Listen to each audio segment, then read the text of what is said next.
사람은요, 인생 가운데 아주 큰 위기가 닥치게 되면 그때서야 자신의 그 본 모습이 드러납니다. 그것은요, 믿음의 세계에서도 마찬가지인 것 같습니다. 이스라엘의 초대왕 사울의 경우를 보면 그 모습이 분명하게 드러나고 있습니다. 블레셋이 쳐들어왔을 때 이 사울에게는요, 지금 빨리 제사를 드리고 전투에 나가야 되는데 사무엘은 정한 시간에 오지를 않으니까요, 사울은 자신이 그냥 빨리 제사를 그냥 드려버리고 전쟁에 나가고 싶어 했습니다. 자, 그래서 제사를 드릴 권한이 자신에게 없음에도 불구하고 제사를 그냥 빨리 드려버리고 군사들에게 출정을 명했던 것이죠. 자, 여기서 사울의 그 믿음 없음이 드러나게 되었던 것입니다. 사울에게 만약에 믿음이 있었다면요, 그러한 급박한 위기 상황 속에서도 하나님의 함께 하심과 도우심을 믿고서 사무엘이 와서 제사를 드릴 때까지 기다렸을 것입니다.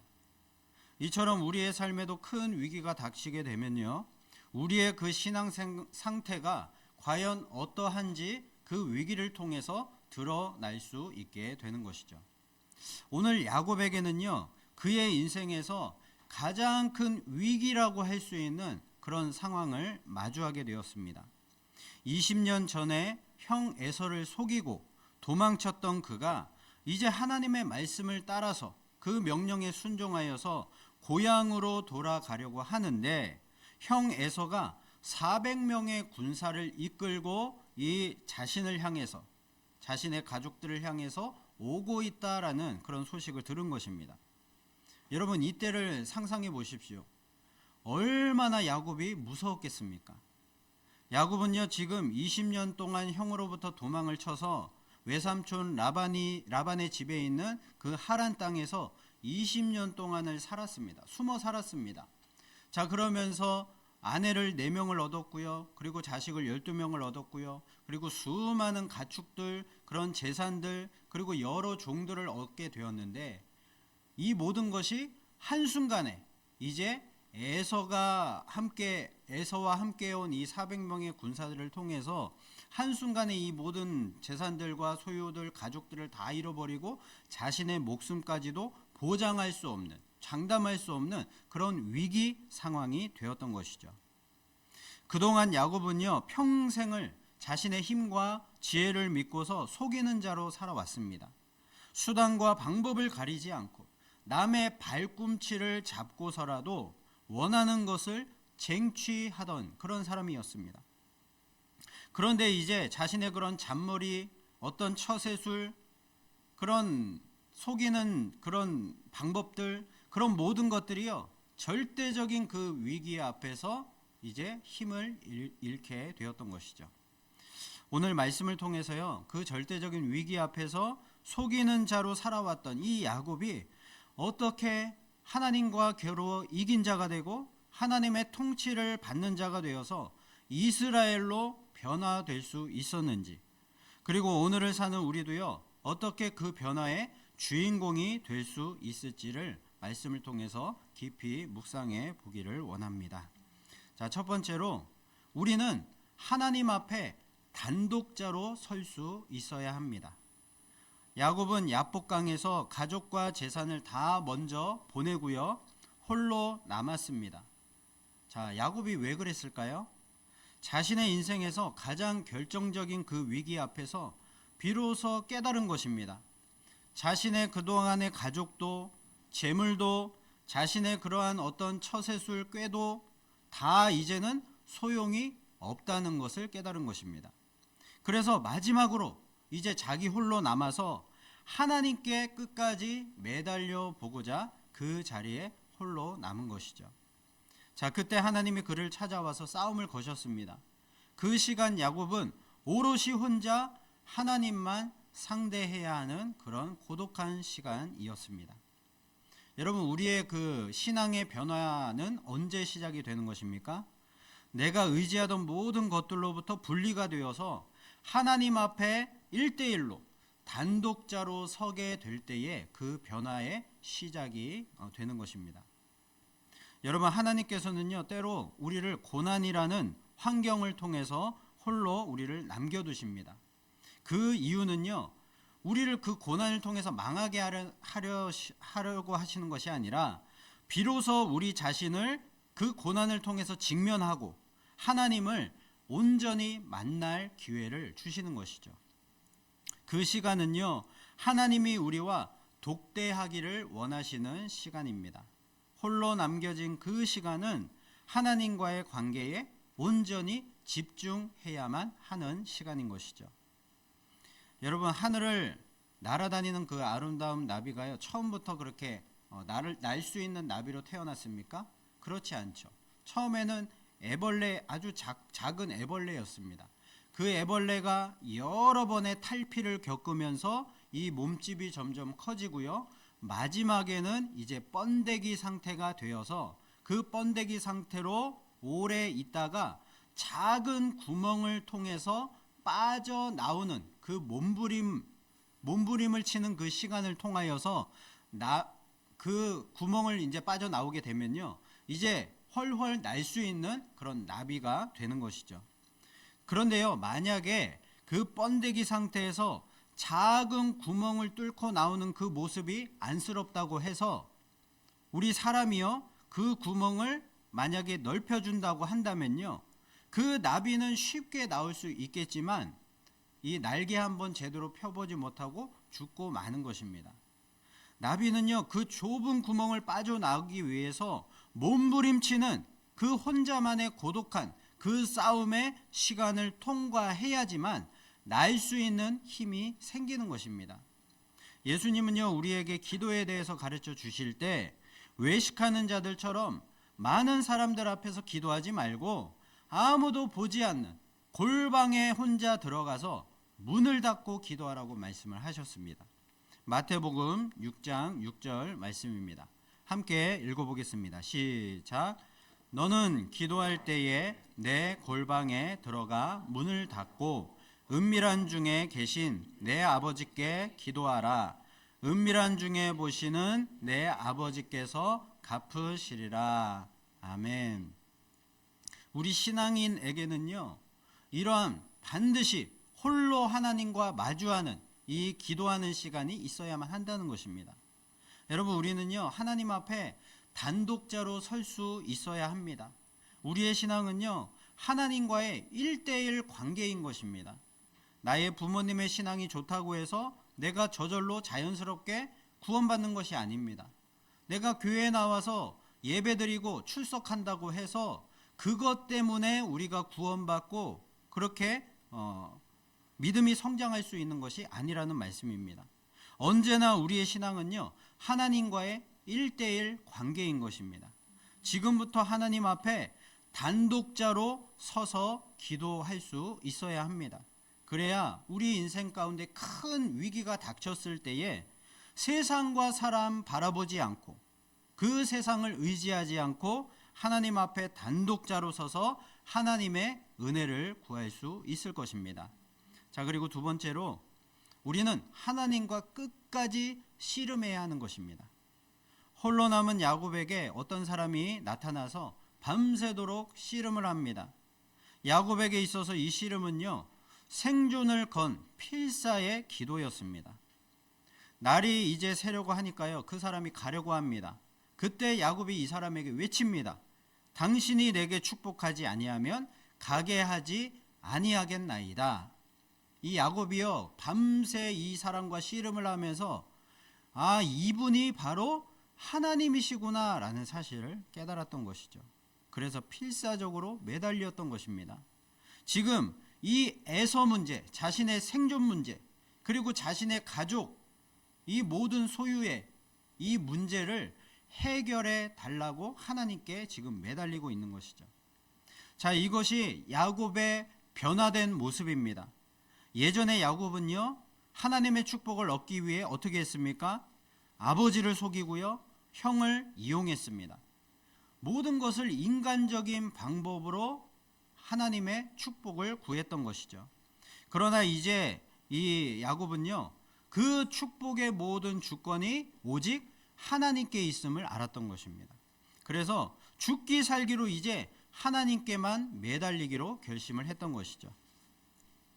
자, 그런데 하나님께서는요, 이 야곱의 허벅지 관절 환도뼈를 쳐서 부러뜨리셨습니다.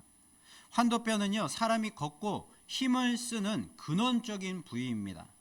그것이 부러졌다라는 것은요, 야곱의 그런 인간적인 자아와 자존심, 그리고 내 힘으로 살 수 있다는 그 교만이 꺾이는 순간임을 보여주는 것이죠. 이제 야곱은요, 스스로 설 수가 없습니다. 하나님께 매달려야만, 하나님께 은혜를 구해야만 살 수 있는 존재가 된 것이죠. 여러분, 하나님께서 야곱의 환도뼈를 치신 것은요, 그를 무너뜨리기 위함이 아니라 그를 구원과 축복의 인생으로 붙들기 위함이었습니다.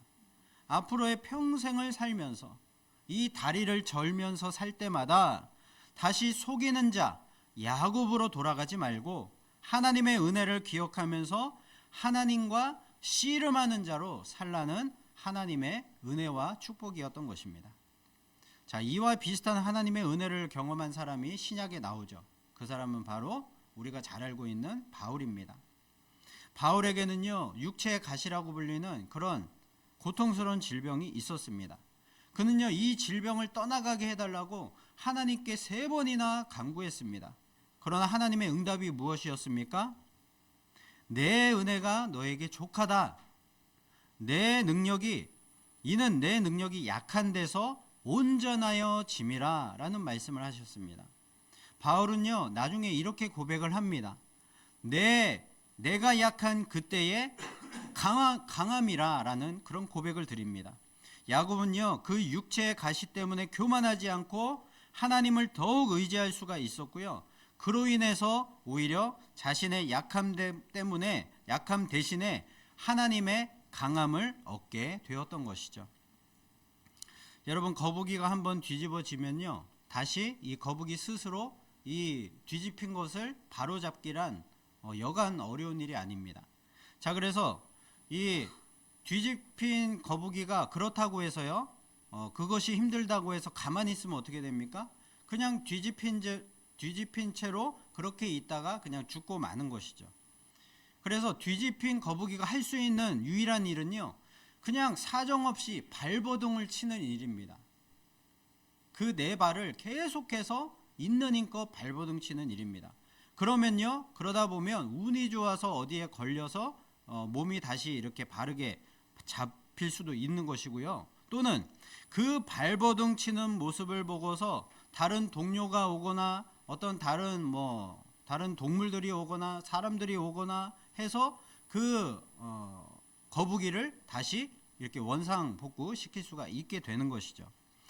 야곱의 씨름이라는 것은요, 바로 이 거북이의 그 발버둥침과 비슷합니다. 내가 이제 죽게 생겼으니까 내 힘과 지혜로는 더 이상 아무것도 할 수가 없으니까 하나님께 발악하듯이 매달리고 기도할 수밖에 없었던 것이죠.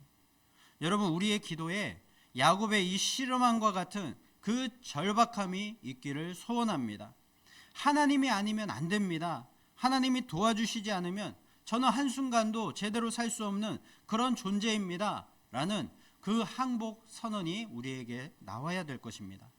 그때 하나님은요, 우리에게 육체의 가시와도 같은 그 하나님의 은혜의 응답을 선물로 주실 줄로 믿습니다. 자, 그리고 세 번째로 하나님과 및 사람들과 겨루어 이기는 인생이 되어야 합니다. 하나님을 끝까지 놓지 않고 축복을 구하는 야곱에게 하나님이 묻습니다. 내 이름이 무엇이냐? 여러분, 하나님이 야곱의 이름을 몰라서 물으셨던 것일까요? 그게 아니죠. 이 질문은요, 너는 지금까지 어떤 그런 정체성을 가지고 살아왔느냐? 어떤 존재로 살아왔는지 네가 지금 스스로 알고 있느냐라는 질문입니다. 자, 그래서 야곱이 대답을 합니다. 저는 야곱입니다. 자, 이 대답은요, 네, 저는 속이는 자입니다. 남의 그런 발 뒤꿈치를 잡고 살아왔던 그런 자입니다. 욕심쟁이의 교만한 자입니다. 내 힘으로만 살아보려고 했던 죄인입니다. 라는 그런 고백입니다. 야곱은요, 이 고백을 통해서 자신의 그 추악했던 과거 그리고 불신앙의 정체성을 하나님 앞에 그대로 드러내고 회개를 했던 것이죠. 자, 그러자 하나님께서요 놀라운 선언을 하십니다. 28절 말씀 함께 읽어보도록 하겠습니다. 시작. 그가 이르되 내 이름을 다시는 야곱이라 부를 것이 아니요 이스라엘이라 부를 것이니 이는 내가 하나님과 및 사람들과 겨루어 이겼음이니라. 아멘. 자, 하나님께서 이제 야곱의 이름을 바꾸어서 이스라엘로 부르시겠다. 너는 이제 야곱이 아니라 이스라엘이다 라고 이렇게 말씀을 해주신 것입니다. 여러분, 이스라엘의 뜻이 무엇이라고 합니까? 하나님과 및 사람들과 겨루어 이겼다라는 뜻이라고 합니다. 하나님과만 겨루어 이긴 것이 아니라 사람들과도 겨루어 이겼다는 것입니다. 그래서요 우리가 이 말씀을 볼 때에 하나님과 겨루어 이겼다라는 말씀과 그리고 사람들과 겨루어 이겼다라는 말씀을 이렇게 구분해서 볼 줄 알아야 합니다. 자, 먼저 이스라엘이라는 이름의 뜻은요 하나님과 겨루어 이겼다라는 뜻이라고 합니다. 자, 그런데 이 말씀만 두고 생각을 해보면요 어떻게 피조물이 창조주를 이길 수가 있습니까? 말이 안 되는 말이죠. 자, 이것은요 하나님께서 야곱의 그 간절한 기도에 비로소 응답을 하셨다라는 그런 뜻입니다. 이제 야곱은요 남을 속여서 빼앗는 인생에서 하나님의 은혜를 구하여서 그 은혜로 살아가는 인생, 하나님과 겨루어 이기는 인생, 하나님과 씨름하는 자로 바뀌었다라는 그런 뜻이죠. 자, 그래서요 하나님과 겨루어 이겼기 때문에 비로소 어떻게 됩니까? 사람들과도 겨루어 이기는 인생이 되었다는 뜻입니다. 자, 그러므로 사람들과 겨루어 이겼다는 것은요 이제 더 이상 야곱이 스스로 인간적인 수단과 방법으로 사람들과 다투며 애쓰며 살 필요가 없게 되었다는 것이죠. 처음에 야곱이 두려워했던 그 대상이 무엇이었습니까? 에서와 그의 400명의 군사였습니다. 그런데 야복 강가에서 야곱이 밤새 하나님과 씨름하여서 이스라엘이라는 그 이름을 얻었을 때 그 다음에 놀라운 일이 이 야곱의 그 앞에 펼쳐지게 되었습니다. 야곱이 형 에서를 이제 만났는데요. 야곱이 형 에서를 만났을 때 그 전까지는 죽이려고 달려들 것 같았던 이 에서가요. 그 에서의 그 마음이 거짓말처럼 완전히 녹아내려서 이제는 야곱을 껴안고 서로 눈물을 흘리고 있는 것입니다. 야곱은요 에서라는 사람과 싸워서 이긴 것이 아니었습니다. 하나님께 매달려서 하나님의 응답을 얻어냈더니 하나님께서 야곱 앞에 놓여져 있는 그 에서의 마음을 바꾸셨던 것이죠. 이 에서의 마음을 어루만져 주셔서 이 에서의 마음을 완전히 돌이키게 만들어 주신 것입니다. 잠언 16장 7절에 이런 말씀이 있습니다. 함께 읽어보겠습니다. 시작. 사람의 행위가 여호와를 기쁘시게 하면 그 사람의 원수라도 그와 더불어 화목하게 하시느니라. 아멘. 우리가 하나님과 화목하게 되면 하나님께서 기뻐하시는 그런 믿음을 가지고 기뻐하시는 일들을 하게 되면 하나님께서 우리의 모든 관계 속에서 사람들과의 관계 속에서 역사하여 주셔서 그 모든 사람들의 마음을 다 바꾸시고 우리의 삶을 형통의 길로 인도해 주신다는 것입니다.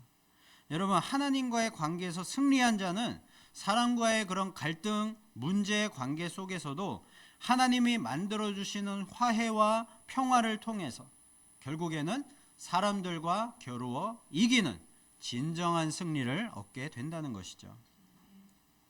자, 28절 말씀해 보면요, 이겼다라는 단어가 나오는데요.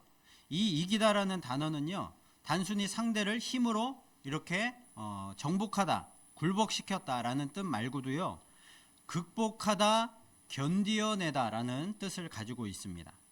자, 그러니까 야곱은요, 이전에 사람을 속여서 이득을 취하던 그런 비겁한 자였는데, 그러나 이제는요, 하나님 앞에서 자신의 정체성을 이제 바르게 깨닫고 바로 잡아서 과거의 자신을 극복하고 견디어내고 이기게 되어서 사람에게 비굴하거나 비굴하게 굴거나 사람을 속이지 않아도 되는 그런 영적 권위를 갖게 된 사람으로 변화되었다는 것입니다. 후에 야곱은요, 당대 최고의 권력자였던 그 애굽의 바로 왕 앞에 가서도요, 이 바로 왕을 축복하는 사람이 되었습니다. 사람을 속이고 사람에게 휘둘리던 인생이요, 이제는 하나님과 씨름하는 자로 변화가 되어서 당대 최고 권력자를 축복하는 인생으로 바뀐 것, 이것이 바로 사람들과 겨루어 이긴 자의 모습인 것입니다. 여러분, 축복합니다.